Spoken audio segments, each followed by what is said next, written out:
Kebakaran lahan di Provinsi Riau meluas ke Pulau Rupat, Kabupaten Bengkalis. Puluhan hektar lahan gambut di perbatasan Indonesia-Malaysia musnah dilalap api. Lahan terbakar terjadi di Kecamatan Rupat Utara, Kabupaten Bengkalis. Api menghanguskan sekitar 10 hektar lahan gambut. Kebakaran mengakibatkan munculnya kepulan asap dari lokasi dan menyebar ke daerah di sekitarnya. Petugas Manggala Agni berusaha memadamkan kebakaran di tengah cuaca panas dan angin kencang. Upaya pemadaman terkendala minimnya sumber air karena kawasan gambut mengalami kekeringan selama musim kemarau. Upaya pemadaman akhirnya dilakukan melalui jalur udara atau waterbombing. 2 helikopter bantuan Badan Nasional Penanggulangan Bencana dikerahkan mengambil air dari Selat Malaka dan menjatuhkannya di atas lahan yang terbakar. BPBD setempat menyatakan daerah perbatasan Indonesia-Malaysia ini juga pernah terbakar hebat awal 2019 lalu.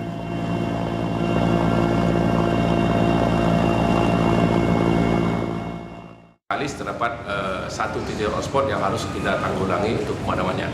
Untuk itu tadi tim darat meminta bantuan kepada posko utama sehingga kami mengirimkan 2 helikopter ke daerah Rupat. Saat ini sedang bekerja untuk melakukan upaya-upaya pemadaman di sana. Luasan di daerah Rupat itu berapa? Luasan tentu belum kita hitung karena kawan-kawan kan masih sedang bekerja di sana. Dan mudah-mudahan tadi sudah dilaporkan kepada kita bahwa sudah dilakukan pendinginan di beberapa tempat yang ada di sana. Hingga hari ini operasi pemadaman kebakaran lahan masih berlangsung di Pulau Rupat, Provinsi Riau. Kebakaran lahan di pulau terluar ini sudah terjadi selama 3 hari dan terhubung melalui sambungan Skype Fitra Asrirama, kontributor Metro TV di Riau.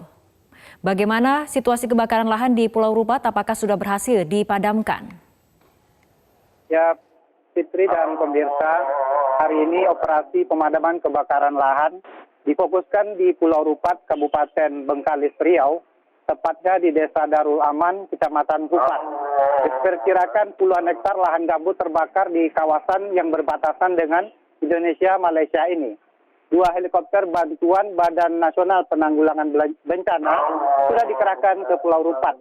Hari ini 2 helikopter jenis Sikorsky dan Mi-171 sudah menjatuhkan sekitar 200 kali air atau waterbombing dari atas Pulau Rupat. Sementara pemadaman dari darat melibatkan 72 anggota pemadam dari tim terpadu.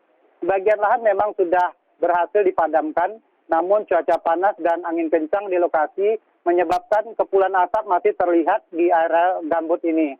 Sangat disayangkan memang Pulau Rupat ini kembali terbakar.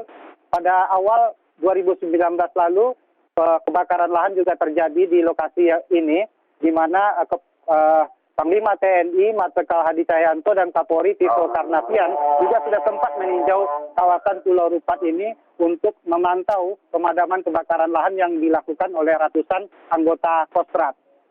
Fitri. Ya, Fitra, apa saja kendala yang dihadapi oleh petugas pemadam di lapangan sehingga lahan gambut masih terbakar di Riau? Memang sampai saat ini, Fitri, dari anggota pemadam di lapangan masih kesulitan untuk mengendalikan api karena lahan yang terbakar cukup luas dan jumlah personil pemadam itu sangat terbatas. Selain itu juga sumber air di lokasi sangat minim akibat kekeringan sehingga operasi pemadaman kebakaran berjalan lambat. Sementara kesadaran warga dan pemilik lahan untuk menghindari pembukaan lahan dengan cara membakar itu masih rendah sehingga selalu terjadi aksi pembakaran lahan. Wahana Lingkungan Hidup Indonesia Provinsi Riau menyayangkan juga lemahnya penegakan hukum terhadap para pembakar lahan ini. Wahana Lingkungan Hidup atau Walhi Riau menyebutkan di lokasi ini di Pulau Rupat juga ada indikasi lahan perusahaan yang terbakar. Namun sampai saat ini proses penegakan hukumnya masih berjalan lambat. Fitri. Baik, Fitra Asrirama, kontributor Metro TV di Pekanbaru Riau. Terima kasih atas laporan Anda.